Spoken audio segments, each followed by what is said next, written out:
UPSC 6/2025 പ്രകാരം കേന്ദ്ര service വിവിധ തസ്തികകളിലേക്കായിട്ട് 500ഓളം ഒഴിവുകളാണ് നിയമനത്തിന് അപേക്ഷകൾ ക്ഷണിച്ചിരിക്കുന്നത്.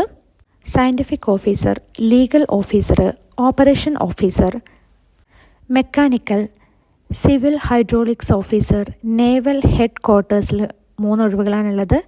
Data processing assistant, junior research officer, junior technical officer, research officer, അങ്ങനെ പല ഒഴിവുകളുമാണ് ഇപ്പോൾ പുറത്തു വന്നിരിക്കുന്നത്. യോഗ്യതാ മാനദണ്ഡങ്ങൾ, സെലക്ഷൻ നടപടികൾ, ശമ്പളം, സംവരണം, അങ്ങനെയുള്ള എല്ലാ വിവരങ്ങളും അതായത് UPSCയുടെ government.in എന്ന് പറഞ്ഞ വെബ്സൈറ്റിൽ ലഭ്യമാകും. യോഗ്യരായ ഉദ്യോഗാർത്ഥികൾ അപേക്ഷിക്കുക. ജൂൺ 12 വരെയായിട്ടാണ് ഓൺലൈനിൽ നമുക്ക് അപേക്ഷിക്കാൻ സാധിക്കുക.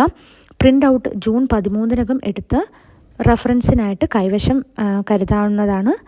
അപേക്ഷ സമർപ്പിക്കാനുള്ള നിർദ്ദേശങ്ങൾ വിജ്ഞാപനത്തിൽ ഉണ്ട്. അപ്പോൾ